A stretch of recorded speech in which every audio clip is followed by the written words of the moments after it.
অফিসারের গল্প।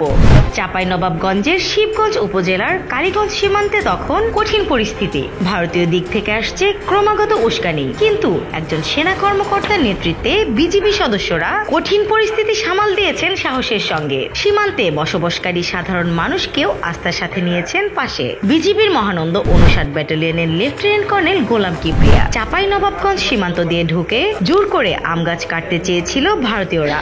তাতে বাংলাদেশিরা বাধা দিলে বাধে দুই পক্ষের উত্তেজনা, এমনকি বিএসএফ টিয়ার শেল ও ককটেল ছোড়ে ঘটনায়। তবে পুরো পরিস্থিতিতে বাংলাদেশের জনগণের সাথে একসাথে কাজ করেছে বিজিবি। আর ঠান্ডা মাথায় এই পরিস্থিতিতে নেতৃত্ব দেন লেফটেন্যান্ট কর্নেল গোলাম কিবরিয়া। পতাকা বৈঠকে নিজেদের কর্মকাণ্ডের জন্য বিজিবির কাছে ক্ষমা চাইতেও বাধ্য হয় বিএসএফ এর পক্ষ থেকে দুঃখ প্রকাশ করা হয়েছে। এই যে গাছগুলি কাটা হয়েছে, এটা অন্যায় হয়েছে। অধিনায়ক গোলাম কিবরিয়ার সফল নেতৃত্বে সীমান্ত এলাকায় সাহসী ভূমিকায় সাধারণ জনগণ। লেফটেন্যান্ট কর্নেল গোলাম কিবরিয়া বলেন, বিজিবি আমরা দিনরাত প্রস্তুত আছি। আমরা ইনশাআল্লাহ যে কোনো পরিস্থিতি আমাদের বিজিবির কন্ট্রোলে আছে। এইটুকু নিশ্চিত করতে চাই বাংলাদেশি জনগণ ও বিজিবি আমরা প্রস্তুত আছি সীমান্তে। জনগণ আমাদের পাশে ভবিষ্যতেও থাকবে। যে কোনো পরিস্থিতি আমাদের কন্ট্রোলে আছে। তবে এত মানুষ এসে মাঠে ফসল নষ্ট না করার অনুরোধ জানান তিনি। স্নিগ্ধা আখি, দৈনিক নতুন সময়, ঢাকা।